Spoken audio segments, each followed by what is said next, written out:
Every day, people walk into gyms and willingly sign contracts mathematically guaranteed to drain their wealth, actively avoiding cheaper alternatives right in front of them.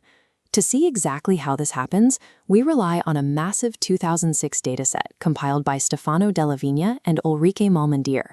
They tracked the financial and day-to-day attendance records of over 7,700 members at 3 U.S. health clubs over a 3-year period. At sign-up, users had 2 main options. They could commit to a flat monthly fee, or they could purchase a 10-visit pass that breaks down to $10 per visit. This chart maps the true cost for the users who chose the flat monthly fee. By dividing that monthly contract by their actual attendance rate, we see a stark anomaly form along the y-axis. Instead of paying the $10 a visit they would have paid with a standard pass, the monthly members attended so infrequently that they averaged roughly $17 per visit. They overpaid by $7 every single time they swiped their card. The dataset reveals a secondary anomaly. You would expect these users to realize their mistake and cancel, but the monthly members, the ones losing money per visit, were actually 17% more likely to stay enrolled beyond 1 year than users on long-term yearly plans. Under strict economic logic, these consumers are paying a heavy premium specifically not to go to the gym. They are voluntarily selecting a pricing structure that penalizes them, violating the core assumptions of rational consumer behavior. Classical economics relies on a specific assumption. It treats the individual as a unified agent, a rational entity that maximizes its utility over time. In 1937, Paul Samuelson formalized this into a model using exponential discounting. The premise is straightforward. You value a reward today more than a reward tomorrow, but you discount that future utility at a constant, steady rate. This model requires a property called time consistency. If you require a certain premium to delay gratification from today until tomorrow, you must require that exact same premium to delay gratification from 1 week from now to 1 week plus 1 day from now. The trade-off ratio cannot change. The data from the health clubs thoroughly breaks this assumption. When signing the contract, the members plan a rigorous attendance schedule, but when the actual day to exercise arrives, their preferences suddenly invert. If Samuelson's exponential model is complete, these thousands of individuals are strictly irrational. But if these humans are making a predictable, systematic error, then our foundational mathematical model for human choice is missing a variable. How do we empirically measure where time consistency breaks down? We look to a foundational 1981 experiment by Richard Thaler. He presented subjects with simple monetary trade-offs across completely different time horizons to test if their discount rates held steady. In option A, subjects were asked to choose between receiving $15 now or $20 in 1 month.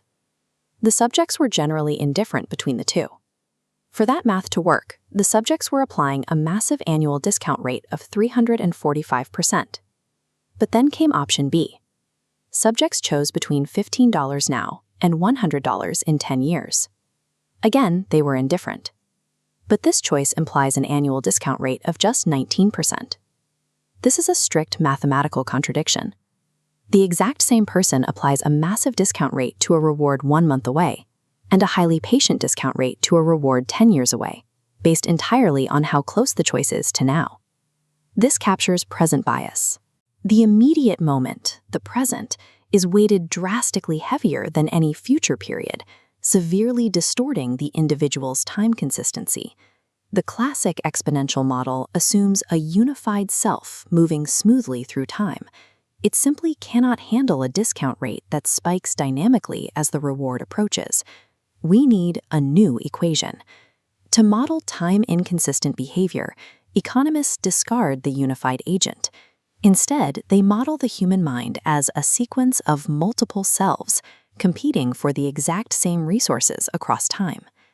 In 1997, David Leibson formalized this into a framework known as hyperbolic discounting. We start with the rational baseline. Utility equals consumption in period 0 plus consumption in future periods modified by delta. Delta is the standard discount rate, the rational patience of the long-run planner. Then, Leibson inserts a single new parameter to fix the model, beta. Beta exists exclusively to isolate severe short-term present bias. It is a heavy tax applied instantly to anything that isn't happening right now, entirely separate from the rational long-term delta. In the multiple selves framework, beta is me today, impatient, impulsive, and seeking immediate gratification.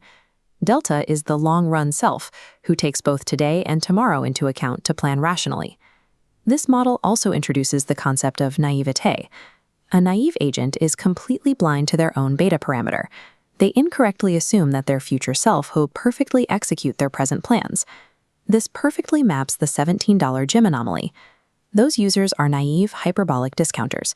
They purchase the monthly pass using their rational delta self, firmly believing they will exercise. But when Tuesday evening arrives, their beta self takes control, avoids the gym, and incurs the financial loss. This raises a critical question. If an individual becomes sophisticated, if they are perfectly aware of their own destructive beta parameter, how do their choices change? A sophisticated agent will realize that to protect their goals, they must treat their own future self as a direct adversary. In 2002, researchers Dan Ariely and Klaus Wertenbrock designed an experiment specifically to test this. They wanted to see if people would voluntarily restrict their own freedom to defeat procrastination. MIT students volunteered for 3 proofreading tasks, completing them under 3 distinct deadline conditions. The first condition imposed evenly spaced deadlines. The second offered an end-of-semester deadline, giving maximum flexibility, the theoretical optimal choice for a rational agent. In the third condition, students were allowed to set their own self-imposed deadlines, pre-committing to dates before the semester ended. These charts track the results. Looking at Graph A, measuring errors detected, we see that students who self-imposed their deadlines caught significantly more errors than those who had maximum flexibility at the end of the semester. Graph C confirms this financial impact. Earnings drastically dropped for the end-of-semester group. The students who actively constrained their own schedules earned substantially higher payouts. There is a limitation here.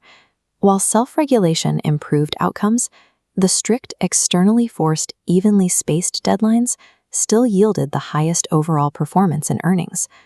Under a unified agent model, deliberately restricting your own choices to limit your flexibility is deeply irrational. It lowers your options without providing any material benefit. But the data proves the beta-delta model. Sophisticated individuals recognize their time inconsistency, and they will willingly pay a cost to lock their future selves into a predetermined path. By contrasting the naive gym members with the sophisticated MIT students, the mechanics of behavioral efficiency become perfectly clear. The gym members paid a premium because they trusted their future selves to execute a plan. The MIT students earned more money precisely because they didn't. This strategy is called pre-commitment. It is a structural mechanism designed to bypass the beta-present bias entirely, forcing the future self to adhere to the delta planner's schedule. For pre-commitment to work, the constraint must be binding. It has to be financially costly or logistically difficult for the future self to undo the restriction. In behavioral finance, efficiency is not achieved by maximizing immediate choices. It is achieved by recognizing your biases and aligning your environmental constraints with the goals of your long-run self. This dynamic scales far beyond a gym membership or a college assignment. It applies directly to macroeconomic policy design. Welfare economics struggles with a central debate. When designing national policy, which self should the government prioritize? The immediate desires of the present self or the security of the long-run self?